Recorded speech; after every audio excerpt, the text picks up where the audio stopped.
Alright guys, what's going on? I got a really great update here for you guys today. I am over the moon, like I've said before in some of these updates about this one. This is just banger after banger, top shelf record after top shelf record. And tons of classics getting brought back or brought into the collection. Tons of holes getting filled. It's gonna be great. We are listening to this brilliant record from this year. YouTube's very own Liam is in this band, Consecration from the UK. Kronos is bugging already. Come on, buddy. And so Consecration is just bone-crushing, absolutely brilliant death doom. Bone-crushing, grave-exhuming, necromantic death doom. Absolutely love it. Go check this out if you guys have not. It is out on Redefining Darkness 2022 this year. Great record. So cat's being pushy like usual. No, you're not coming up here now. We're drinking Zuber in the background. Yes, we are in the background drinking a beer. Polish beer. You guys know my taste and what I'm a fan of. Stupid. So let's get into it before the cat irritates me enough for me to turn the camera off. Anyhow, alrighty. Right here, right now, we're starting off with an absolute heater. Malevolent Creations, 10 Commandments. I have been head over heels in love with Malevolent Creation lately. This has been one of my favorite death metal bands for I don't even know how long at this point. Probably the past like month or so, so I guess it's not too impressive. But this is a Hammerheart, kind of one of those Hammerheart shiny reissues that have been going around. Love the album cover. I don't really get what it is, but yeah, it's cool. So this comes with the full 10 Commandments record, the Demo 87, Demo 89, Demo 90, and the official live tape from 1989. Now, this is a Floridian death metal band, and I don't think it sounds more Floridian ever. I don't think that there is a way to sound more Floridian. I've been all about Retribution, which is kind of hard to get a hold of, in all honesty. That was impressive, Kronos. Yeah. Really good stuff. I've just had it constantly on the player. This band is just fish shaking in the air, screaming and yelling, driving 15 over the speed limit, death metal to a T. Absolutely love it. He's sticking around for the video. I hope y'all don't mind. So, next, another great Hammerheart Records reissue of a classic record. This is Trouble's Psalm 9. So, as you can see, it is also shiny.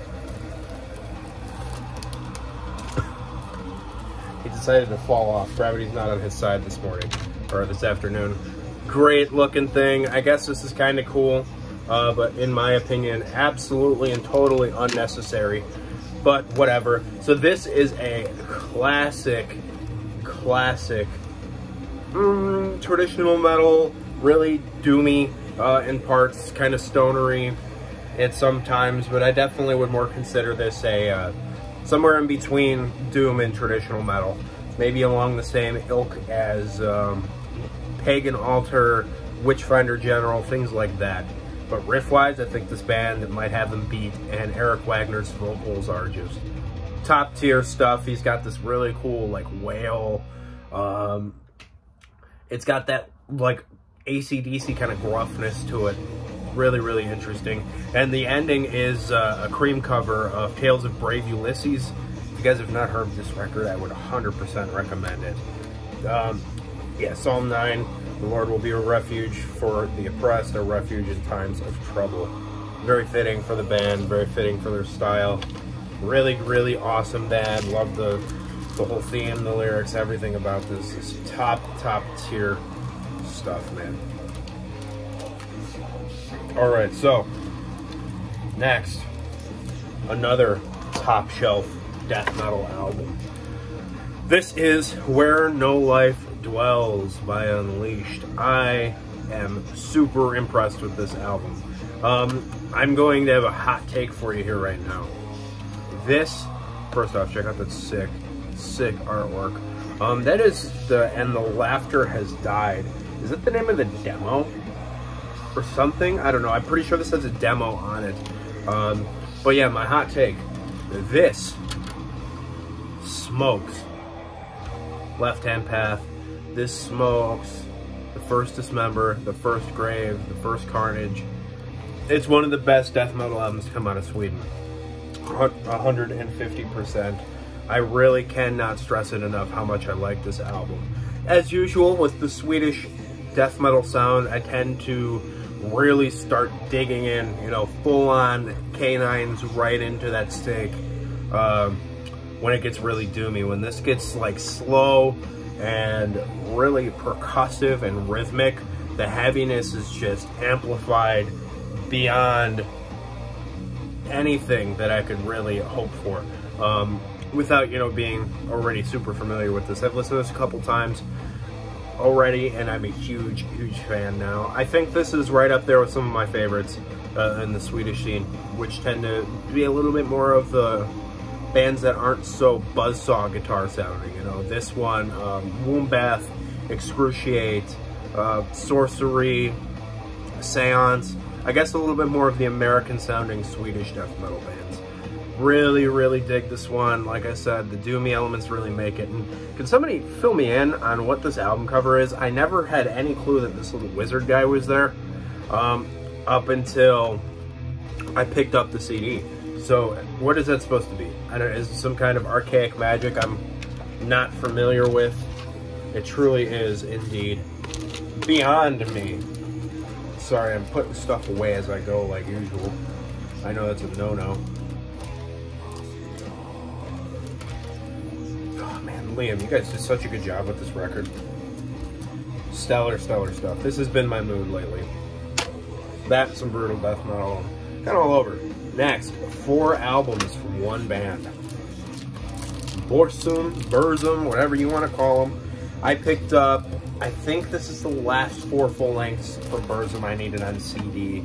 I will get back to you on that one, and if it is not, you will see a couple more. So we'll start off with the newest. This is The Ways of Yore. Really like that album cover. I don't really know what it is. It's probably something Norse, knowing Varg. He played a lot of this music in the background of his videos. If you guys remember his channel, the Thulean Perspective, I think is what it is. It's a really good album. I enjoy it. It's ambient. It's little bits of folky. It's very tribal sounding. I really do dig it quite a bit. And it's the cheapest I've ever seen it. I picked it up for like 14 bucks. And then this is, I have no clue how to pronounce that. I have never actually listened to this that I could think of, but from what I know, I think this is another ambient album. I might have heard like a track or two off of here, but I've never actively went out and listened to this record in its complete entirety. But Bursum, great one there.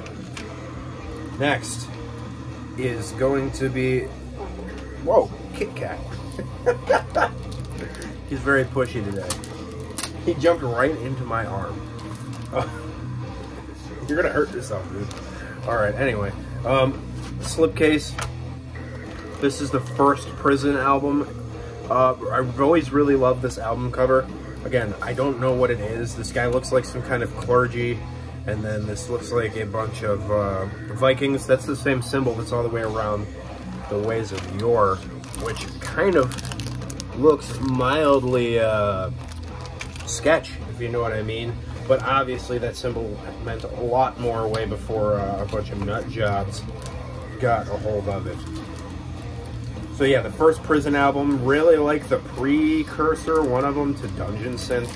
A really big influence on it entirely, for sure. Huge fan. And the last of the Bursum albums here.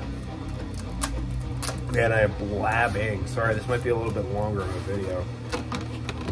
I don't know how to pronounce this one either. Really good stuff.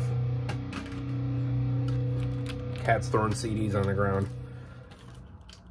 Yeah, just another one of the Prison albums. I think that the production on this one's a little bit less raw, less like cozy sounding, a little bit more dark and cold. Good stuff. Next. Oh, I got 2 patches as well. I didn't show you. This really killer Mule patch and this really sick Out of Season patch. If you guys don't know who Mule is, it's an Italian epic black metal band, and Out of Season is just a great label for dungeon synth and such. I guess some folky stuff, maybe some black metal here and there. What are you screaming about over there, buddy? All right, next. Maroon Magic from Sweden. This is Voyage to Desolation / Dawn of the End. So I'm like looking on the Metal Archives and I am not finding information about this release in particular. So if you guys know anything about it, let me know. Is this a bootleg? Is this a compilation of things? I kind of looked through here a little bit and it just tells me that it's like recorded in the studio in 2007 and written between 04 and 06. What do I make of this? It's really awesome though. This is like melodic-ish death doom, really Swedish sounding, obviously. Little hints of keyboards here and there. Kind of claustrophobic sounding, almost like a suffocating denseness to it, while still having quite a harsh atmosphere. It's a very interesting. It kind of reminds me, production-wise, of the first Loss EP, you know, the one with the dude, the like black and white photo of the dude on a noose, all that stuff. I don't remember the name of it. It's right over here and I can't think of it. It has a similar feel, very similar atmosphere to that. I hope you guys check that one out. Next, another classic, Twisted Into Form by Forbidden. I absolutely adore this album. I just managed to somehow ignore Forbidden my whole like thrash-filled youth. I don't know what it was. I just wasn't interested for whatever reason, but this is a Century Media repress from 08. It's smart. It's well composed.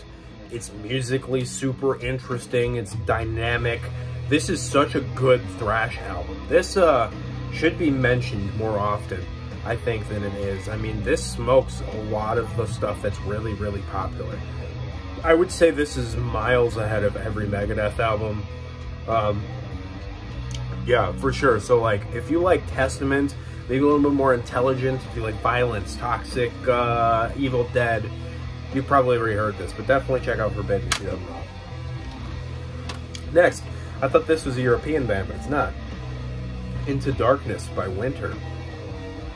This is a stellar collection of ripped-off Celtic Frost riffs. No, I'm just kidding. It's more of like the Celtic Frost guitar style playing doom metal, which kind of is something that Celtic Frost did some doominess to, or did some doomy elements with, but this is like really caustic doom metal. It's not so in your face about it. It's very like, we're going to be slow and these are going to be huge chords. And it's really cool. It's really tasteful. The vocals aren't super guttural. It has a similar taste to that kind of Asphyx, Martin Van Drunen, kind of like puking your insides out vocal rather than like a low guttural. It's a really good record. You guys have heard this. I picked this up used. $6. $6. Get out of here with that. All right, we're continuing on the classic train. I listened to this on my drive home from work. Battle Cry by Omen. Oof, so good, man. This record is beyond compare with so many other things, man. It's just an absolute highlight in American metal history, I would say. Tons and tons of fun. I used to consider myself not a huge fan of this kind of speedy power metal with like a lower vocal, but this guy has I would say more of a croon to his voice than some of his power metal vocalist counterparts. I think it's really well done. The album cover, I absolutely love that album cover. Some guys will call this cheesy, which honestly, it's very cheesy. But man, what am I listening to metal for if I'm not okay with cheese? It doesn't get dorkier. Dungeon synth and metal are the nerdiest genres of music there are, and I prefer it that way. In all complete and total honesty, I need not any tough guy hardcore garbage stuffed all up in my good stuff. So yeah, Omen, Battle Cry. Great. Martin Van Drunen, Brilliance. Absolutely wonderful. Tons of Hammerheart pressings in this update.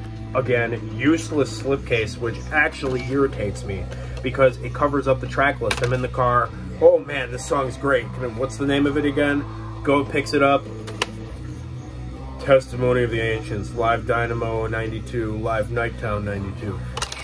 Stupid, stupid crap. I hate these slipcases. I bought it cracked, or maybe it got cracked on the transport home. I picked all this up at a record store Marty Worm told me to go to on Facebook, called Vertigo Music.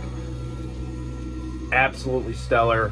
Kind of proggy, very death-like death metal. You guys have all heard this. What's your guys' opinion on wearing your own band shirts in a band photo?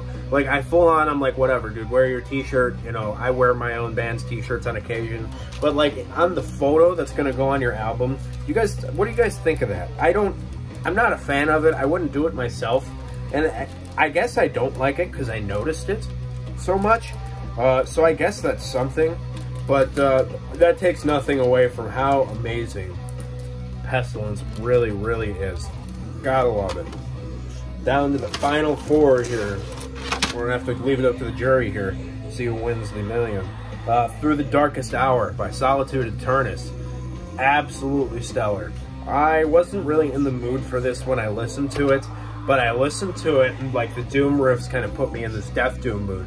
So it wasn't something I was hitting the spot immediately super crazily for, but it sparked the whole mood. This is another Hammerheart repress. And I love it, man. I need to get the first two and then the one after this. Brian Arkham's telling me they're all great, so I guess I got homework to do like usual. It's Epic Doom from Texas, man. Texas, you know, everything's bigger down there. You know how it goes. Bigger riffs, bigger egos, according to Rob Lowe calling himself the greatest vocalist Candlemass ever had, which, by the way, you're wrong. Messiah Miracleman is by far the superior vocalist. But it's nonetheless, it takes nothing away from how amazing this record is. I don't care about the dude's ego. If that was the case, I probably wouldn't listen to 2/3 of the music that I do. Next, I have this on LP, but I picked it up in the used bin at Vertigo. Hooded Menace, Effigies of Evil. Absolutely killer album. Everybody, besides me, is least favorite Hooded Menace record for whatever reason that may be. I probably like it the most because I've had it longer than all the other Hooded Menace releases. It's fun, it's slow, it's absolutely cacophonous, absolutely brilliant. I really love the album cover. This like hooded mountain things. They look like big hooded monster creatures, but they're like faces a cavern into the sky with like stairs leading up to it. This album cover is awesome. I just absolutely love it. You guys have all heard Hooded Menace by now. Next. What do I say? What's a guy even say about something with this much clout in metal? When I say clout, I don't mean it in the swaggy way of whatever stupid crap the youngins are talking about these days. I mean so much amazing credibility in the death metal scene put on a digipack. Look at that sick album cover. I need to get me a t-shirt. Cam Lee is a absolute monster. Rick Ross is apparently the epitome of masculinity. My buddy was talking about seeing Massacre live, and he's like, yeah, so Massacre ended their set. Rick Ross takes a bottle of Jack Daniels, takes a big swig, picks up his amp head, puts it on his shoulder with bottle in hand, and walks off the stage. And I was like, it's some alpha male stuff, dude. For real. But you should be if you're a Massacre, wouldn't you think? I mean, how much better does it get? Classic, alert, every step of the way. Final one. This is the ender here. Gotta talk about it. Last one on Earth by Asphyx, whatever you should call it. A gem, an absolute blessing to death metal. More Martin Van Drunen brilliance. I picked this one over the Rack for a couple dollars difference, and I could always just pick that up elsewhere. I wanted this one first. It's great. Martin's vocals, again, sound like you're puking up entrails. It's not as doomy as like Winter or Hooded Menace or stuff like that are, or Maroon Magic, but it's got tons of doomy elements. I'd say this is similar in style to the Autopsy stuff of Doom. If you guys haven't heard any of these for whatever reason, you guys, I'm preaching to the choir here. You guys better know all this stuff. If not, tons of reissues. Century Media did a really good job. So, Liam, you're amazing. Go listen to Consecration. Enjoy your day. Have a good weekend. I'm fixing to go to the rodeo tonight. It's going to be a good time. Keep it greasy.